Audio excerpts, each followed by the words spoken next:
하나님의 말씀을 저와 같이 교독으로 번갈아 읽겠습니다. 어떤 율법 교사가 일어나 예수를 시험하여 이르되 선생님 내가 무엇을 하여야 영생을 얻으리이까?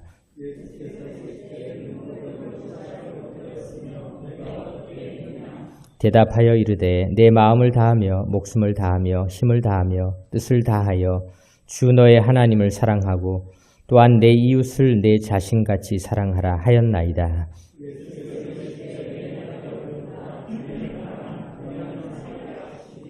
그 사람이 자기를 옳게 보이려고 예수께 여짜오되 그러면 내 이웃이 누구니이까?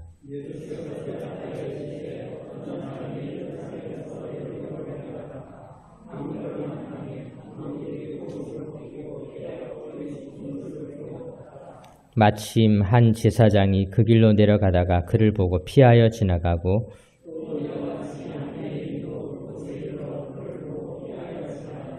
어떤 사마리아 사람은 여행하는 중 거기 이르러 그를 보고 불쌍히 여겨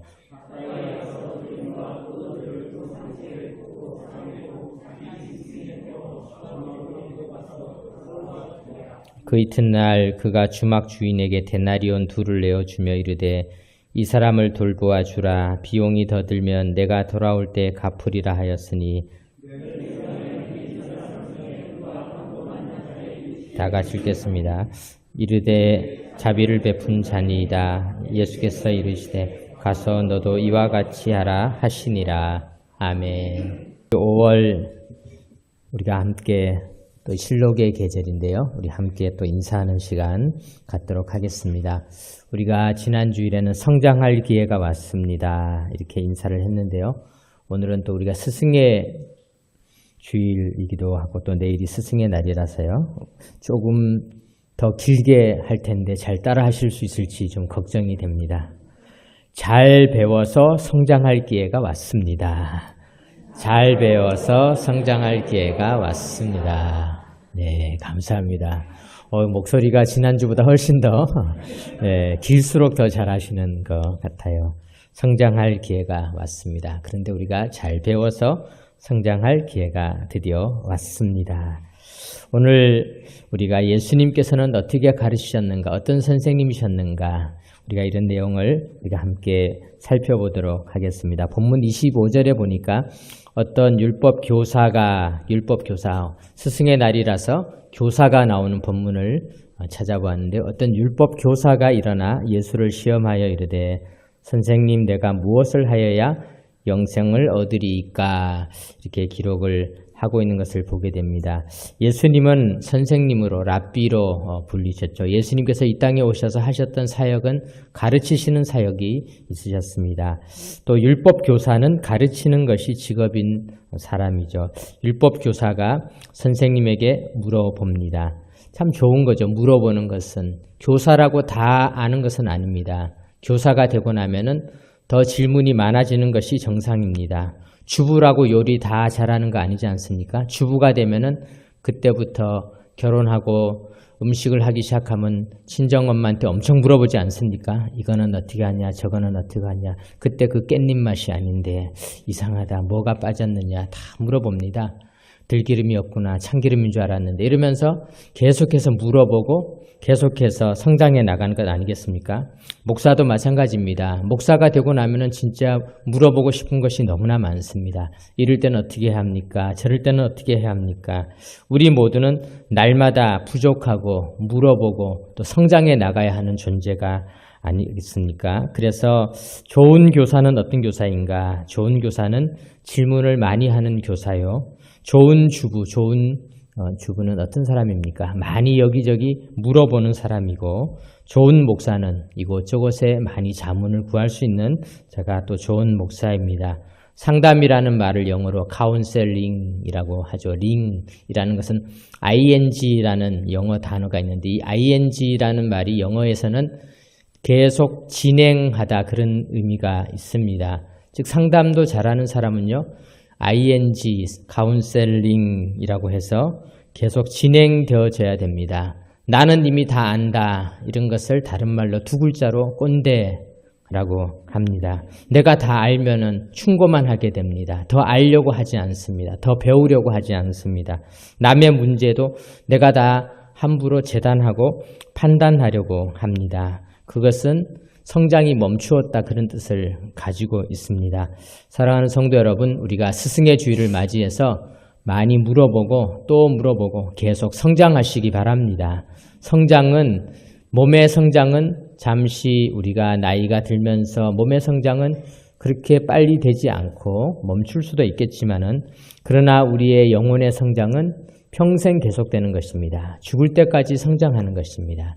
성장이 멈추는 것이 죽음입니다. 그러므로 우리가 날마다 성장하는 삶을 살아가시기 바랍니다. 25절에 율법교사가 일어나서 예수를 시험하여 이르되 선생님 내가 무엇을 하여야 영생을 얻으리까 말하고 있습니다. 주님 앞에 질문했습니다. 여기서 시험하여 이르되라는 이 말은요. 에크페이라조인데 사실 이 단어는 에크라는 것은 이제 앞에 붙는 그런 영어의 무엇으로부터 from 이런 뜻을 가지고 있는데요.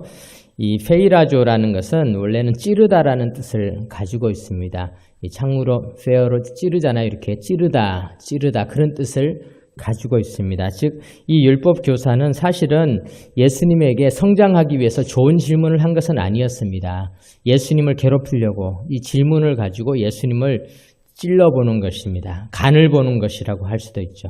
또 간을 보다가 예수님께서 또 잘 모르면은 아예 이걸로 예수님을 더 찔러버리려고 그런 뜻을 가지고 있습니다. 그런데요, 예수님의 우리가 이러한 질문에 대해서 예수님은 어떻게 대하셨는가 우리가 한번 생각해 보도록 하겠습니다. 26절에 예수께서 이르시되 율법에 무엇이라 기록되었으며 예수님께서 오히려 다시 질문하십니다. 그렇다면은 성경에 율법에 무엇이라고 기록되어 있느냐? 성경을 봐라 그런 뜻이죠. 예수님께서 설명을 하실 수도 있으셨겠죠. 예수님은 지혜로우신 분이시죠.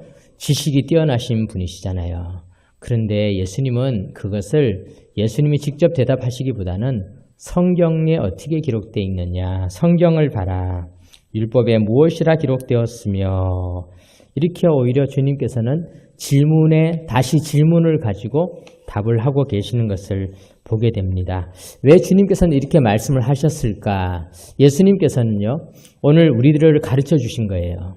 우리도 어떤 질문을 받았어요. 영적인 질문을 받았어요. 우리가 물론 대답해 줄 수도 있겠지만요. 최고의 대답은 어디에 있느냐? 성경에 있다. 이 성경에 대답이 다 있습니다.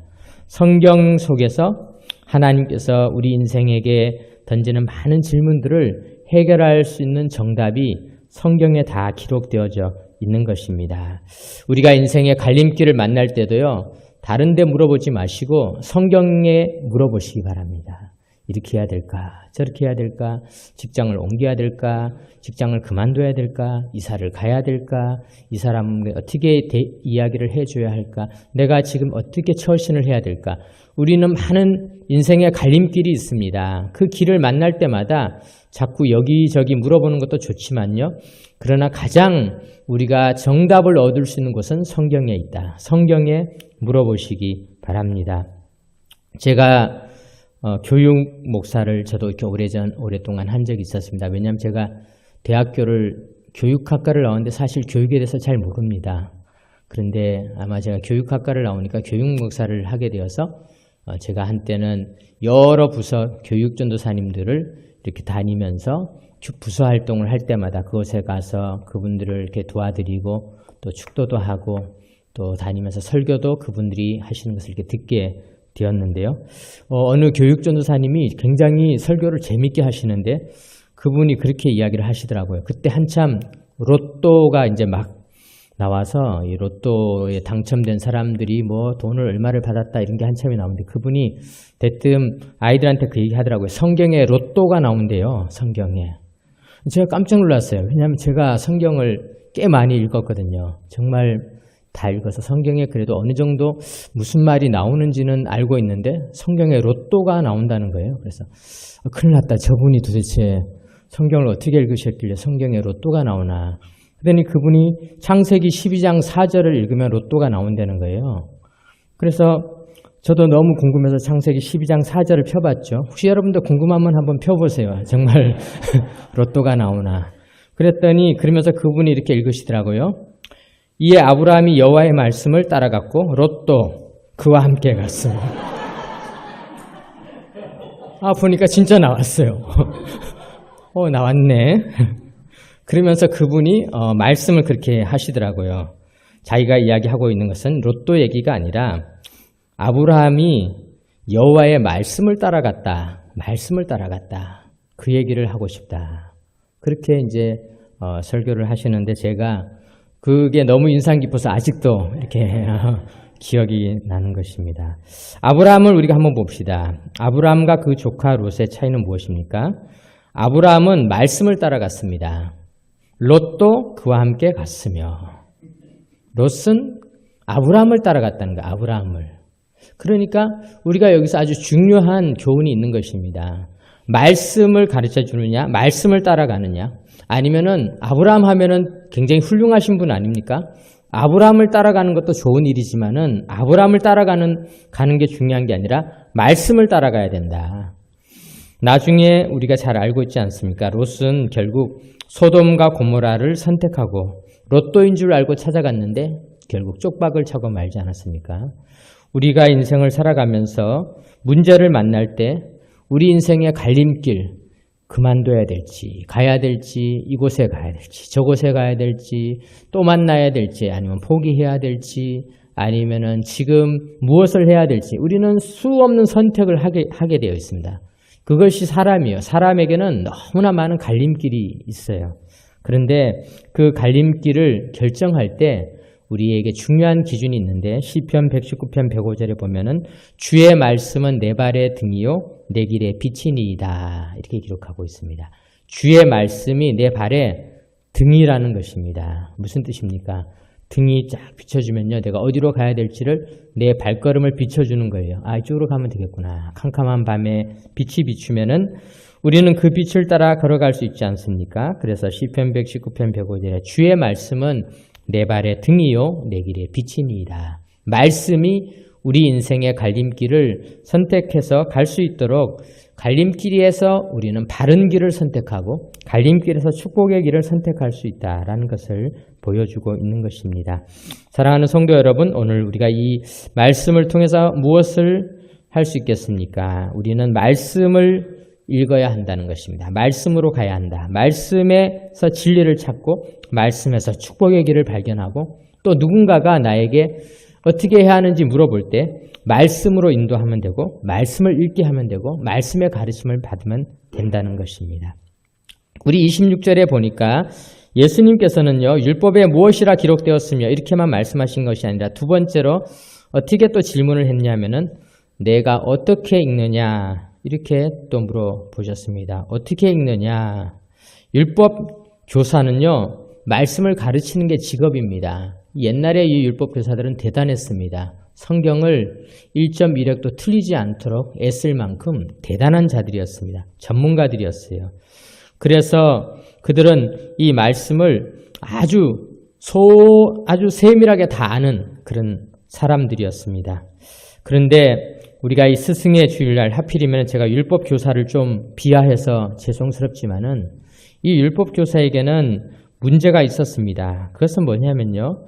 율법 교사는 그가 말씀을 많이 알고 있는데 이것을 통해서 자기 인생의 길을 잘 찾아나가고 축복의 길로 가고 다른 사람도 축복의 길로 가도록 아까 말씀드린 것처럼 그렇게 인도하는 사람이 아니라 이 말씀을 가지고 다른 사람들을 찌르거나 정죄하거나 심판하거나 또는 그 말씀을 자기 자신의 뛰어난 명예의 수단으로 사용하였던 것입니다. 잘못 사용한 것이죠. 말씀을 잘못 사용한 아주 대표적인 예가 이 율법 교사라고 할 수가 있습니다. 옛날에 청계천에는 지금은 이제 시냇물이 잘 흐르고 또 여러 사람들이 많이 다니는 명소가 되었지만 옛날에 청계천에 가면은 이 헌책방들이 쫙 있었습니다. 헌책방들이. 그런데 어느 그 책 서점에서 헌책을 많이 파는 서점에 어떤 사람이 오셔서 참 책을 사가는데 굉장히 두꺼운 책을 이렇게 사가시는 거예요. 그래서 어느 날은 무슨 책을 사갔나 보니까 종묘법 이런 책을, 저분은 농업에 관심이 많으신가 보다. 씨앗을 어떻게 해야 되나. 그 남들이 아무도 안 사가는 아주 두꺼운 전문 서적을 사가시는 거예요.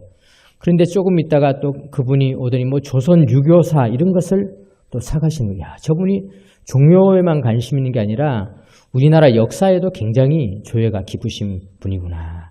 그렇게 또 사가시네. 어느 날은 또 오더니 뭐 동의보감 같은 이렇게 한의학에 대한 책을 또 사가시는 거예요.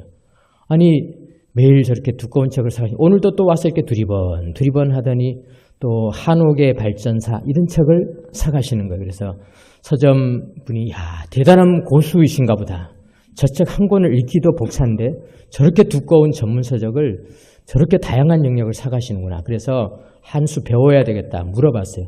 도대체 어떤 일을 하시는 선생님이신지 어느 대학교 교수님인지 좀 여쭤봐도 되겠습니까? 교수는 무슨 교수예요? 그냥 책이나 좀 사다가 뭐 이렇게 온 거지 뭐 교수는 아니에요. 그래서 아니 어떤 분이시길래 저번에는 이런 책을 사가고 그게 아니라 우리 집에 반다지가 있는데 받쳐놨는데 높이가 잘 안 맞아가지고 오늘 와보니까 딱 이 책 높이가 딱 맞아가지고 이걸로 바꿔가지고 지금 받쳐보려고 지금 사가지고 가는 겁니다. 알고 보니까 책을 읽는 게 아니라 책 두께를 이렇게 유심히 봐가지고 책 높이에 맞춰서 받침대로 쓰려고 사가는 그런 사람이었다. 뭐 그런 이야기가 있습니다. 우리는 책의 용도가 뭡니까? 책을 우리가 공부하는 것이죠. 책을 공부해서 알아야 되는데요. 성경도 마찬가지죠. 성경의 진짜 바른 용도가 무엇입니까? 성경을 우리가 읽어서 우리 인생의 길을 어떻게 가야 되는지, 우리가 어떤 게 진리인지, 인생의 갈림길을 어떻게 걸어가는 것이 정말 그것이 축복의 길이고 하나님이 원하시는 길인지 그것을 알도록 성경을 읽으면 성경을 잘 우리가 바르게 읽는 것이지만요. 성경을 잘못된 도구로 사용하고 있는 것입니다. 그저 나를 더 받쳐서 내가 더 높은 사람인 것처럼 나의 받침대로 사용하고 그렇게 해서 내가 성경을 많이 안다고 더 높아졌다고 높이 서서 그곳에 서서 남을 정죄하고 판단한다면은 청계천에 책받침하려고 받침대 쓰려고 책을 사러 오는 사람과 무엇이 차이가 있겠습니까? 사랑하는 성도 여러분, 오늘 이 율법학자에 대해서 우리 주님께서는 그의 고정관념을 바꿔주기를 원하셨습니다. 그래서 이 율법학자가 예수님에게 질문을 하실 때 예수님께서는 그에게 비유를 통해서 설명을 하셨습니다. 이 비유로 설명을 하셨다라는 것은요. 이 비유는 이야기죠. 이야기. 우리가 일상 속에서 일어나는 여러 가지 이야기를 가지고 설명을 하게 되는데요. 이 비유라고 하는 것은 사실 지금 오늘날 교육학에서 이 비유가 얼마나 중요한지 많이 밝혀지고 있습니다. 왜냐하면요, 사람은 누구나 자기의 고정관념이 있어요. 자기 가치관이 있어요. 그래서 자기 생각을 가지고 남을 평가하고 남만 평가하는 것이 아니라 지식도 그렇게 받아들이는 것이 이것이 사람들의 생각입니다. 그래서 사람들이 생각이 막혔을 때는 사실 산책을 하면 좋습니다. 바깥에 나가서 이렇게 산책을 하잖아요. 그럼 새로운 환경을 맞이하는 거예요. 그러면은 우리의 뇌가 고정되었던 데 있어서 새로운 것들을 받아들일 수 있는 준비가 되어지는 것과 똑같죠. 공부도 마찬가지입니다. 우리가 똑같은 공부를 할 때 우리가 이 공부를 하다가 막혔을 때는 이 공부를 또 이야기로 넘어가면서 우리의 뇌가 새로운 구조를 가지고 훨씬 더 잘 이해하게 되어지는 것입니다. 그래서 영어 공부를 하거나 이런 또 공부를 할 때 자녀들은 사실은 책상에서만 공부하면 잘 안 될 때는 들고 밖으로 나가서 중얼중얼 외우면서 걸어다니면 훨씬 공부가 더 잘 될 때가 있고요. 실제로 미국에서 이 교육학 연구에서 실험을 해봤을 때 아이들이 수학 문제가 막혔을 때 10분간 바깥에 나가서 산책을 하고 돌아온 아이들과 그 자리에 앉아서 10분을 더 끙끙 앓면서 더 생각을 했던 아이들을 비교를 해봤는데 밖에 나가서 산책을 하고 돌아온 아이들이 훨씬 더 문제를 더 많이 풀었다. 그런 연구 결과가 있습니다.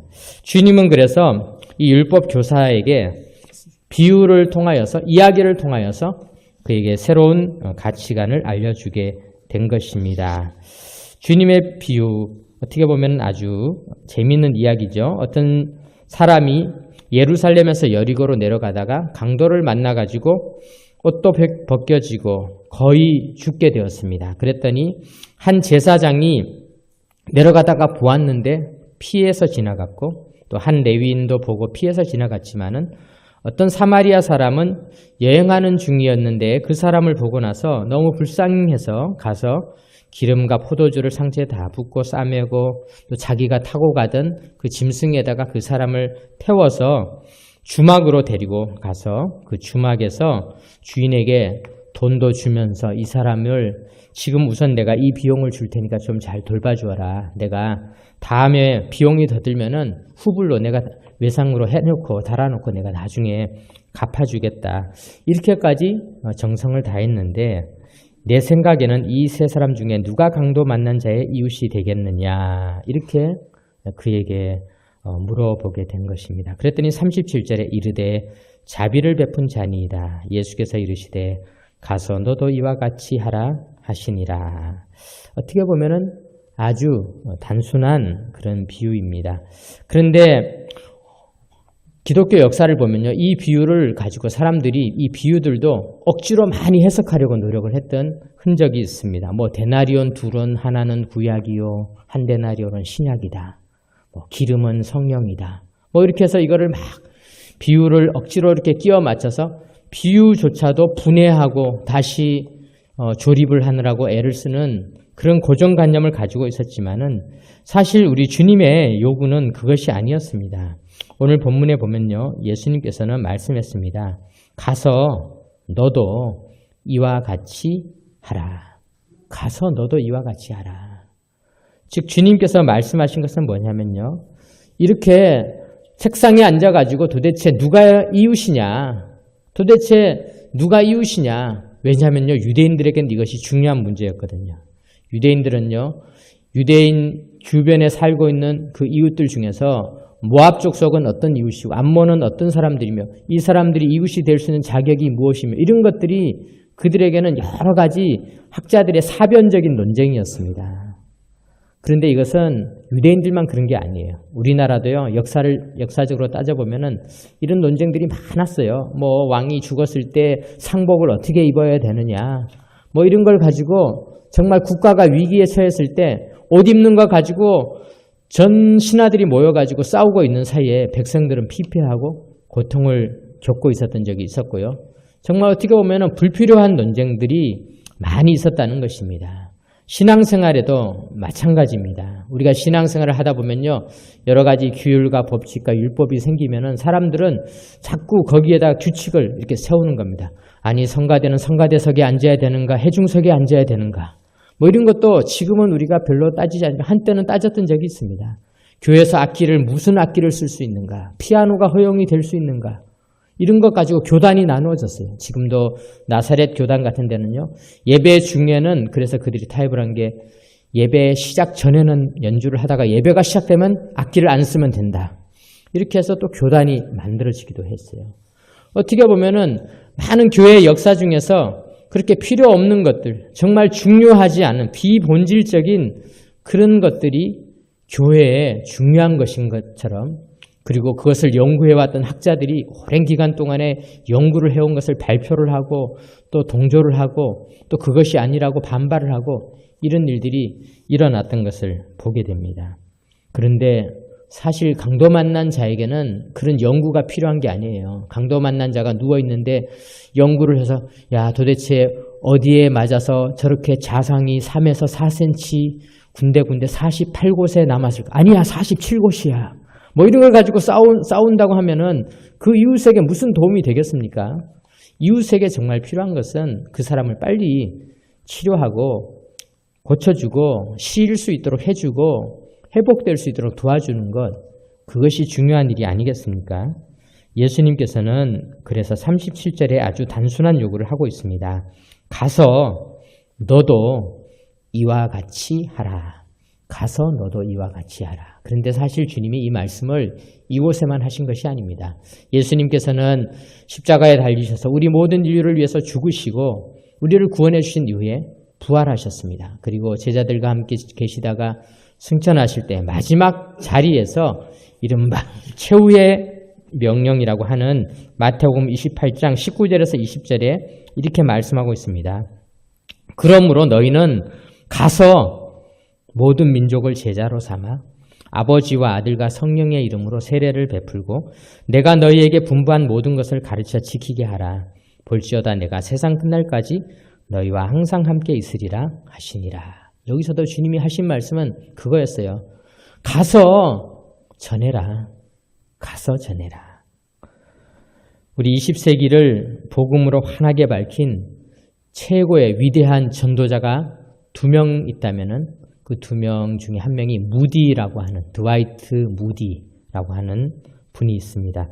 이분은 옛날에는 인터넷도 없었고 TV도 없었고 라디오도 없었죠. 그런데 그가 복음을 전한 사람이 1억 명 정도, 우리나라 인구 2배나 되는 사람에게 복음을 전한 이 무디라고 하는 사람이 있습니다. 근데 사실 이 무디는 가난했어요. 아버지가 4살 때 심장병으로 그냥 그대로 쓰러지시면서 세상을 떠나시고 4살 때부터 가난하게 교육도 받지 못하고 자라다가 결국 그가 먹고 살 길을 찾아서 보스턴에 있는 외삼촌이 구두방을 하는데 외삼촌의 구두방에 가서 이 구두를 만들고 구두를 닦아주고 구두를 이렇게 수선해주는 그런 곳에 가서 취직을 해가지고 있었습니다. 그런데 이 무디의 외삼촌이 무디에게 아주 큰 영향을 끼쳤는데요. 그건 뭐냐면은 외삼촌도 뭐 구두를 만드는 사람이니까 지혜롭거나 이런 분은 아니었는데 얘가 아버지가 없으니까 하나님을 꼭 만났으면 좋겠다. 그래서 그를 교회로 전도를 열심히 했습니다. 그런데 무디는 그곳에서 외삼촌의 도움을 받고 있었으면서도 교회 나가는 걸 너무 싫어했고 교회를 안 나갔어요. 왜 안 나갔느냐? 사실 무디는 글자를 몰랐어요. 이 교회가 글자 모르면 다니기 진짜 어렵습니다. 우리 교회도 좀 죄송스럽습니다. 교독하시겠습니다. 그러는데 글자를 모르면 얼마나 당황스럽겠습니까? 글자를 모르니까 사실 이 교회에 오는 것이 무디에게는 부끄러운 일이고 수치스러운 일이었어요. 그래서 교회를 너무 안 가려고 노력을 했어요. 그런데 이 무디의 이런 사정을 알게 된 교사, 주일학교 교사인 에드워드 킴볼이라고 하는 분이 무디가 일하고 있는 구두방에 찾아갔어요. 가서 무디에게 그냥 말씀을 아주 간단하게 가르쳐 주었어요. 그랬더니 어떤 일이 일어났는가. 무디는 교회를 그렇게 다니기 싫어하는 사람인 줄 알았는데 그렇지 않았어요. 그 마음에 이미 준비가 되어져 있었어요. 복음을 전하자 그의 마음이 바뀌었어요. 그리고는 하나님 앞에 무릎을 꿇고 눈물을 흘리며 하나님 내 생애를 받아주시고 저도 하나님을 위해서 살게 해주십시오. 기도하고 결단하면서 위대한 전도자가 된 것입니다. 사랑하는 성도 여러분, 가서 전하면은 역사가 일어납니다. 우리가 많은 공부를 하지 않았다 할지라도 지식이 많지 않다 할지라도 가서 전하면은 그러면은 복음이 전해지는 것입니다. 얼마 전에 우리 시찰회 모임이 있어서 시찰회 모임 때 목사님이 이제 말씀을 전하시는 것을 들었는데 참 그때 인상 깊었습니다. 그분의 그 이야기 중에 어떤 권사님이 자기 남편을 너무 전도하고 싶은데 이 남편이 그렇게 교회를 안 나오는 거예요. 그런데 남편이 자꾸 몸도 약해지고 이제는 이러다가 예수를 안 믿고 돌아가실 것 같으니까 너무 안타까워서 목사님에게 우리 남편을 한 달에 한 번 정도만이라도 만나가지고 좀 어떻게 복음을 전해달라고 그랬더니 목사님이 이제 물어봤어요. 남편이 뭐 좋아하는 게 뭐가 있냐. 바둑을 아주 좋아합니다. 그래서 마침 목사님도 바둑을 좀 이렇게 두시는 분이셨어요. 그래서 권사님이 그 이야기를 해주자 목사님 그러면은 내가 남편을 한번 만나보는데 바둑 한 판 두자고 합시다. 그래서 이제 두 분이 만나서 바둑을 두는데요. 아니 전도를 하지 않고 목사님이 그냥 바둑만 두시는 거예요. 바둑을 두고 또 가고 바둑 두고 가고 이렇게 한참을 바둑을 두시다가 어느 날 목사님이 이제 바둑을 다 두고 그렇게 말을 했다는 거예요.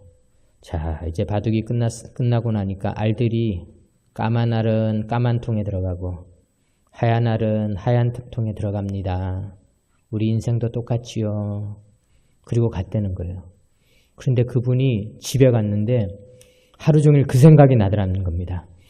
까만 바둑알은 까만 통에 들어가고 하얀 바둑알은 하얀 통에 들어가고 목사님이 왜 하필이면 그런 얘기를 했을까 생각해 보니까 죽으면 지옥 갈래들은 지옥통에 들어가고 천국 갈래들은 천국통에 들어가고 이런 것으로 갑자기 생각이 들더니 이분이 충격을 받은 겁니다.